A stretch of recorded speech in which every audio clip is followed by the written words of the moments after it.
ही अनियमित आकृती आहे, याला आपण पॉलिगॉन असं म्हणतो किंवा बहुभुजाकृती असं सुद्धा म्हणतो. किंवा एखाद्या शेताचा प्लॉट आहे आणि मग तो आपल्याला प्लॉट आहे तो मोजायचा आहे, तर मोजत असताना तो कसा मोजतो आपण, तर या ठिकाणी ही दिलेली आकृती आहे. आकृती म्हणजे आपल्या लक्षात येईल की या ठिकाणी वेगवेगळ्या भूमितिक आकृत्या तयार झाल्यात. इथे एक त्रिकोण तयार झाला, इथे एक त्रिकोण तयार झाला, इथे एक त्रिकोण आहे आणि इथे एक चौकोन तयार झालेला आहे. मग आपल्याला ही जी बहुभुजाकृती आहे ती नाव पण दिलेत मी तिला, ए बी सी डी आणि ई असा हा बहुभुजाकृती आहे. आणि याचं आपल्याला काय करायचंय, क्षेत्रफळ काढायचं आहे. तर एरिया ऑफ प्लॉट आपण असं म्हणू शकतो त्याला.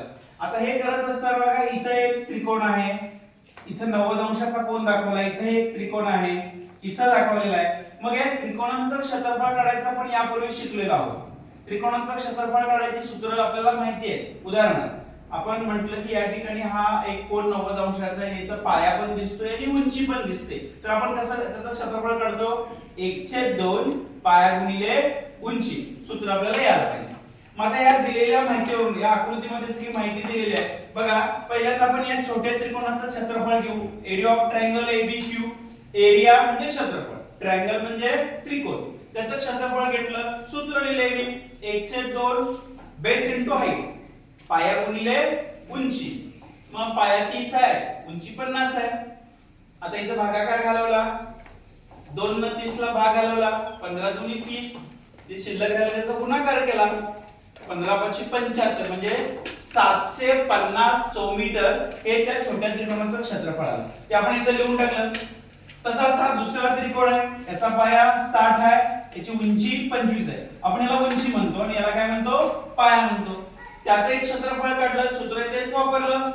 काय सूत्र वापरलं, 1/2 पाया गुणिले उंची. काय वापरलं सूत्र, 1/2 पाया गुणिले उंची. बघा त्याचं पण चौरस मीटर आलं, 750 चौरस मीटर आलं. त्याच्यानंतर आपण हा जो खालचा मोठा त्रिकोण आहे त्याचं क्षेत्रफळ काढणार आहे. पण काढत असताना आपल्याला इथे उंची 30 दिसते, पण पाया जर बघितला, हा पाया आहे बीडी, पण त्याच्यामध्ये आपण जे भाग प्लॉटचे केलेले आहे या सगळ्यांची बेरीज करावी लागेल. मी इथं केलेली आहे बघा. बीडी बरोबर या ठिकाणी या सर्व छोट्या छोट्या बाजूंची काय करायची आहे, बेरीज करायची आहे. मग 30 अधिक 30 अधिक 30 अधिक 60 एकूण बेरीज किती आली, 150.